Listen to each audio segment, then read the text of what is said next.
Welcome to Authentic with Brazil 201. I'm your host, Brazil 201, and we're going to talk about industry, season 4, episode 3. Trauma is traumatizing. But before we get into all of that, first, if you are somewhere on the East Coast, chances are you're under 2 feet of snow, which is awful. And third, murder is bad. What is happening in Minneapolis is awful. And yes, that was a murder. And it is great to see the people who are actually true 2A defenders being like, he has a right, he had a concealed permit, all of it, and that ICE agents do not have the right to just kill citizens with guns. Legal, law-abiding citizens with that. People wanna get mad at me about that? All murder is bad, by the way. Whether it was Renee Good, Charlie Kirk, Brian Thompson, it does not matter. Cheering on when you're happy someone dies because they have the opposite political beliefs of you, or you're sad only when someone dies because they have the same beliefs as you, that is not a good recipe for society at all across the board. But, this is what the algorithm is driving, and it is what it is. Blue sky's a nightmare, Twitter's a nightmare, whatever. But now let's get into industry. So, today we're gonna drive into the episode. We're diving straight into the high stakes, messy, fascinating world that is now Harper and Eric's latest venture together called STERNTAO, and their attempts to take down the payment processing startup Tender, not Tinder, Tender. So if you remember in episode 1, Harper and Eric have been toying around with the idea that they were gonna work again together, and now we're fast forwarding, I believe, a month from episode 1. We are about 2.5 weeks from the end of the Jon Snow birthday party episode. So they've launched their own fund. They call it STERNTAO. Their angle is shorts only, right? Shorts only investing, and they bet against companies and aim to make investors big returns fast. Boy, they must love the movie The Big Short. So naturally, this means the only way of courting, they're only courting high net worth, high risk folks, people who can stomach losing millions on a whim. Eric tries to bring in this old contact from Pierpoint, Hillary Whitem. Um, Eric likes to always call up his ex-employees or ex-colleagues and see if they're game, but she's not biting. She says it's too risky for her taste, and it gets worse. STERNTAO hosts this fancy breakfast meeting to reel in potential clients, and it doesn't go exactly as planned. The investors aren't thrilled about a fund that's only shorts, and they're skeptical of Harper's past antics at Moist Asset Management, particularly her fund decisions, and they're also freaked out that the company doesn't even have a trader yet. This is exactly like The Big Short when the two of them go in and they're like they're not trading enough money. It's a lot like The Big Short. But anyway, so what does Harper do? She drops this information that she's been tracking Tender, and just the mention of the skyrocket payment processor making the room go quiet. The investors are confused because Tender is growing like crazy, very similar to Nvidia, and they're like, why would a short only fund care? Harper is kind of like coy about it, and she's like, "We've got explosive insights, but that's only for investors."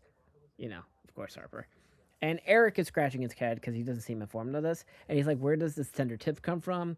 And that's where Harper like tells that she's got the story from the dude from Stranger Things, whose character, by the way, finally understand his name is James Diker, and he's been digging into Tender's practices at Fin Digest, and he roped her in.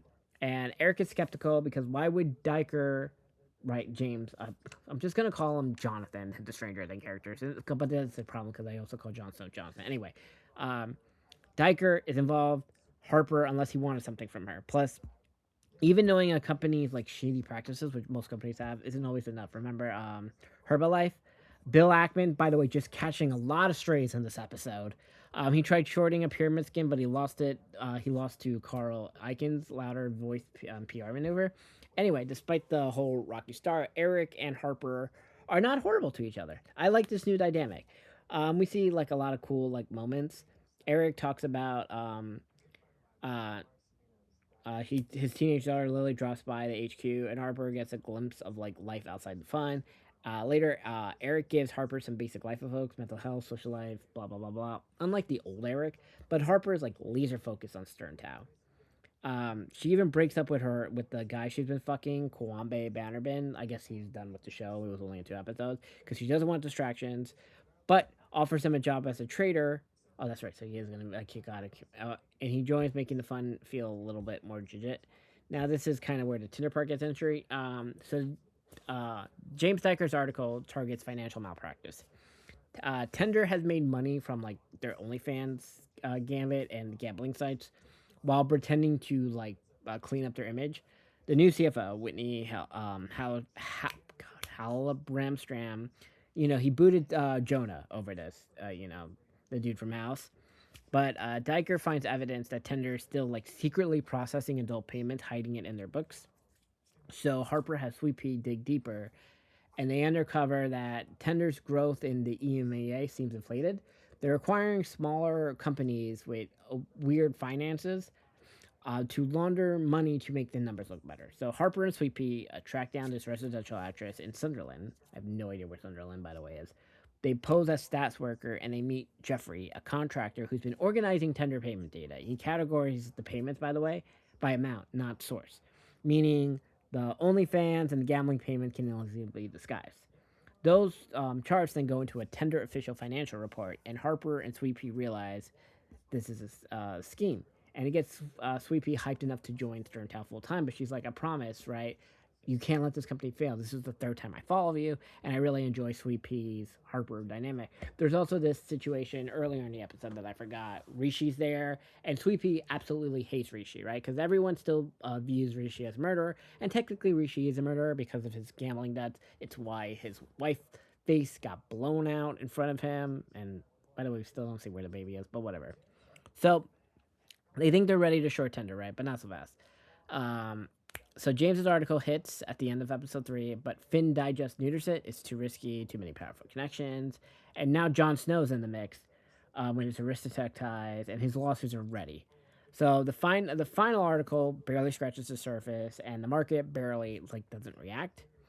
Um, Eric tells Harper their hard work and insider info is essentially wasted, but now STERNTAO stays hopeful, and they have a meeting with Kenny Kilban and his banks to discuss their next move. Meanwhile, on the Jon Snow side of the episodes, right, Tender is doing his own dance. Jon Snow comes back as CEO with his wife, with Yasmin. They're pursuing a merger with this Austrian bank called IBM Bauer to expand in Europe. The problem is, um, the Bauer family, not Jack Bauer, has a lot of interesting political opinions, right? So they're fans of dictatorships. The Western liberal order is dead. They worry about client data. So Jon Snow, Whitney are stuck, but Yasmin and the wife of the dictator step in. Yasmin uses her connections, by the way, to like smooth things over, some op-ed optical, that allows you to seem like you care and blah blah blah, and the murder goes forward. Also, in this crazy situation, while they're up in Austria, or I have zero idea where they technically are. I gotta say, this is my favorite party episode. Kieran Shipka, by the way, is a new white girl who is raising her power rankings tonight. First of all, I'm glad she ditched the Sabrina Spellman blonde because she looks so much better and older with the brown hair. And it's there's this crazy fucking sex scene. Yasmin is like, I want you to suck Jon Snow's dick. I know you are attracted to him because I guess they previously matched on Raya. Then Jon Snow comes in her, right? And then Yasmin's like, open your legs. That cum is mine, which means you're mine now. And she like sucks the fucking cum right out her pussy. I like the sex scenes in fucking industry are fucking chaotic. But anyway, I know. Listen, I kind of Kieran Shipka. So I gotta say, White Girl Power Rankings right now. Ella Purnell still 1. Emily Batter, the people you meet on vacation, is at 2. I gotta say Nina Dobrev is at 3, right? And Kieran Shipka maybe a 4 or 5 now. Okay, but okay, back to the part of the episode. Approval they still need approval in the UK. The labor officials, Jennifer Bevan and Lisa, are skeptical about this whole procedure. Um, then we meet the Prime Minister's chief of staff who sides with Tender. The deal is approved, but there's a situation. Yasmin's personal arrangements they're kind of, it could lead into a Me Too situation. While we are post woke and all of it, it's, when is it, because she's like working for them, but she's banging them, and this could be a nightmare. But this is where we leave you at the end of the episode. STERNTAO and Tender, high risk plays. I love it. The show seems more like Billions. I love the Bill Ackman strays. Kieran Shipka doing sex scenes, looking like an adult, hot. Yeah.